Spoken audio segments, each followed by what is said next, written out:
Welcome to another episode of News Across the Galaxy. Today is a special episode of the U.S. men's national team.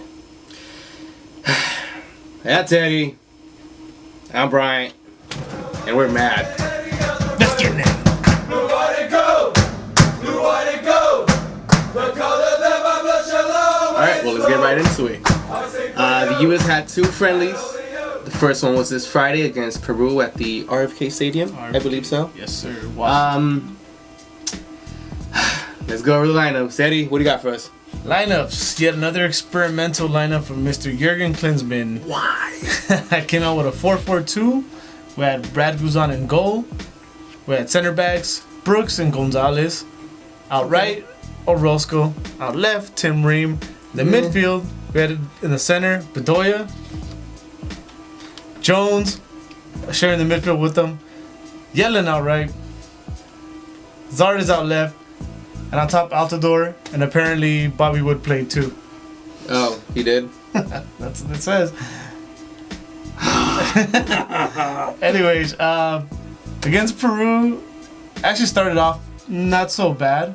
The first 5 minutes, the U.S. looked like they had a little bit of energy. You know, they were like, okay, let's go play, guys. Let's do something. There was about 15 minutes in the first half where they lost control of the game. It's actually when the shot came off. It actually came off with deflection of Omar. Can't really blame Guzan. Yeah, I mean, even Gonzalez. I mean, maybe he could have closed out a little bit sooner on that shot, but when it's a deflection like that, It was a perfect deflection. you can't really blame the defender or the keeper on that. Yeah, Well, it's just one of those goals that happen. Just a little bad luck, I think. After that, they gained a little bit of control. They went into the half down 1-0. They came out in the second half. They made a couple subs, actually. They brought in, I believe it was, they took out... sorry about that. They took out Michael Roscoe, brought in Jeff Cameron. They brought out Ventura Alvarado. They brought in Ventura Alvarado, took out Omar Gonzalez. Mixed Discarud in for Bedoya, which Mixed Discarud is a natural center mid. Took out John Brooks and brought in Matt Beasler. The Matt Beasler was the 63rd minute. The bad part about that is that it turns out later that John Brooks actually was injured, and we didn't see him in the next game. We'll get to that later. I felt after all those subs, we had people more in their natural position. They took a little more control of the game. It felt more calm, I wasn't really nervous watching the second half no more. And the first penalty came, obvious penalty. Josie got fouled inside the box. Ugly shot, missed it. But I mean, he recovered and got it back in there. Yeah. Which, I mean, it pumped him up because after that he seemed like he was playing more like loose instead of just like he's been playing just like a robot. Hello, I am Josie. Pass me the ball. And then a little bit of luck where Yassi took a shot, deflected, and landed at Josie's feet just so he could tap it in and tap get his second goal, and then eventually become the game winner, 2-1. Josie gets 2 goals. We're hoping it builds momentum because, like we said earlier, that Josie is a streaky scorer, and when he's hot, but when he's not, yeah. Overall, that game, I think they did okay. I mean, better than expected for that experiment of a lineup that we started with. Typically, American teams don't do good. U.S. teams don't do good against South American opponents, which, let's get to the next game. So who did we play on this beautiful Tuesday? This beautiful, hot Tuesday. We played Brazil. You want to give us a lineup to that? Alright, so the lineup, guess what? Another experiment from Jurgen Klinsmann. Why? Why? This time he came out with a 4-5-1. 4-5-1. Why? We started off with Guzan in goal again. Cameron out right. Orozco in the center. Alvarado in the center. Ream out left. Real quick note, Orozco and Alvarado have never played together in the center back positions. Never. Ever. Holding mids, we had Jones and Bedoya. Holding mids, Bedoya? Again. And then outright, we had DeAndre Yedlin. Michael Bradley in the center, sitting behind Altidore. Yassi Zardes out left, and Josie as a lone striker. Now, this was the last game before the big one, October 10th against Mexico. And I'm really disappointed, shocked, sad, mad, everything. You know, you would think a game like this, you know, you put your best team out there, but this is not what happened. You see right away Orozco and Alvarado play for the first time together. Only took 9 minutes.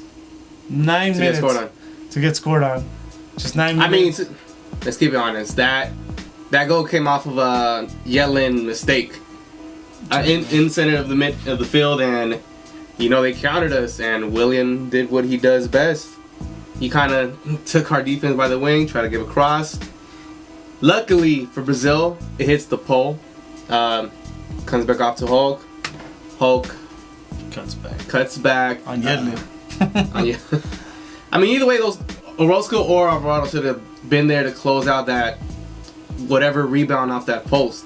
But like he was saying, it's the first time playing together. A lot of confusion. Nobody really knows where to be, and it's really upsetting to see all these experiments with those four backline. For my taste, I think Beasler and Gonzalez played better against Peru. Maybe that should have been the starting lineup today. Give them more time together, see what they can do against Mexico October 10th.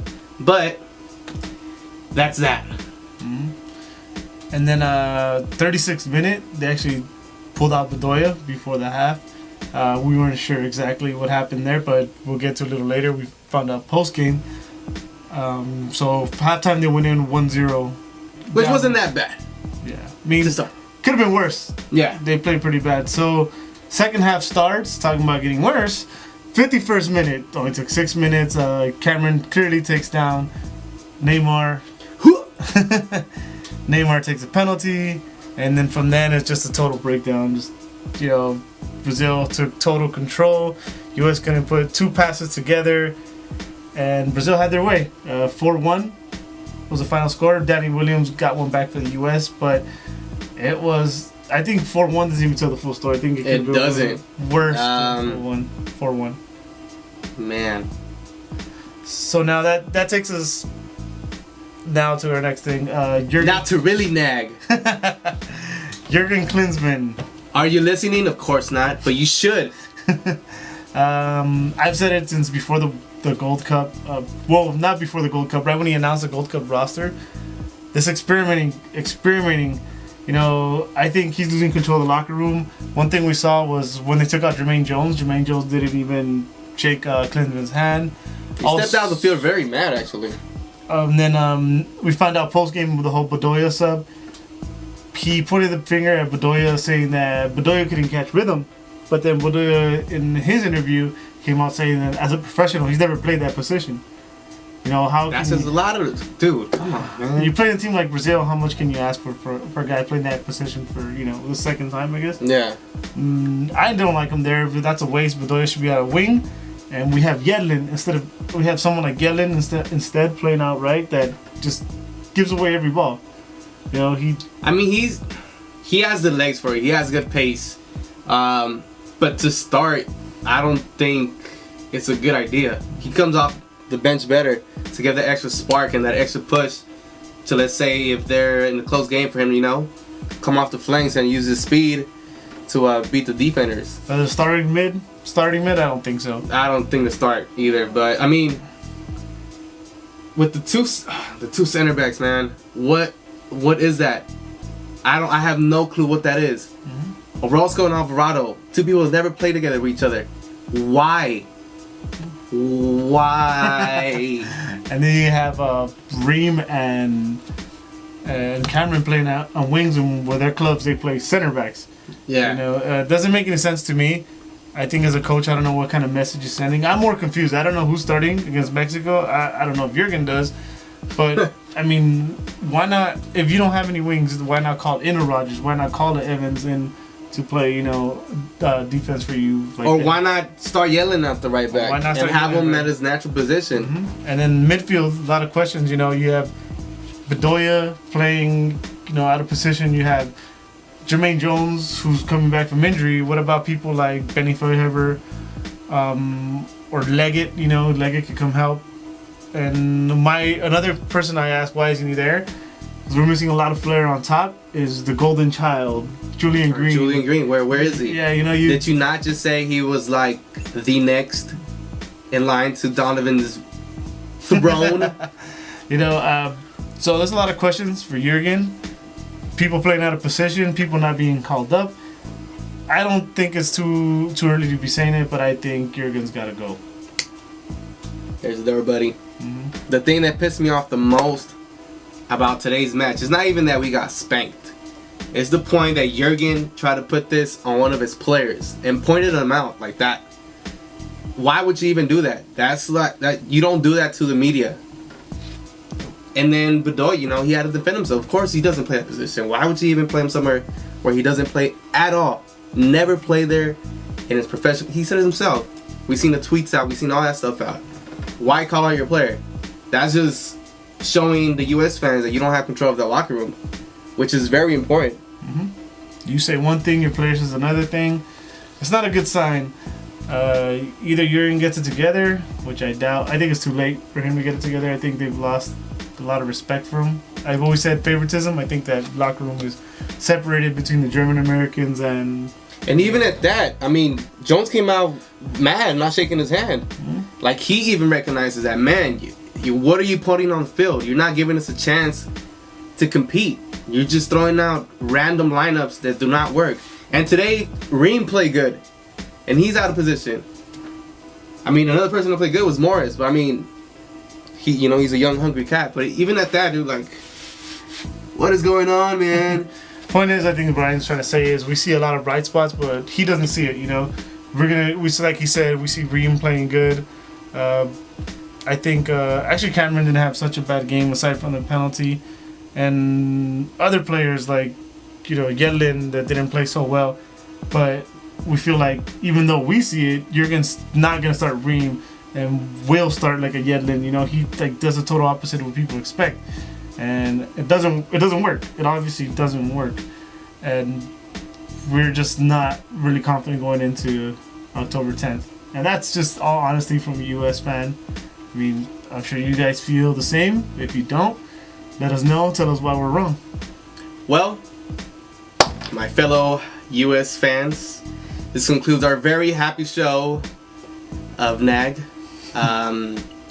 Please like us on Facebook, Twitter. Subscribe to our channel down below. Like this video. If you didn't agree with anything we said, well, too bad. We are mad. Comment. We'll discuss it on the next show. Anything that I forgot? Yep. Yeah. U.S. friendlies are over, so we go back to the Galaxy. Yay! We play this Saturday at home versus Montreal Impact. Game starts at 7:30. You guys get there early. We're gonna be by the northeast entrance. Come say hi. Don't be shy. Don't be shy. Come have a drink. Could be anything. Soda, Kool-Aid, water. Doesn't matter. We don't judge. That's pretty much it. Well, that's Eddie. This is a very happy Bryant. Keep on nagging. #Sack Jurgen.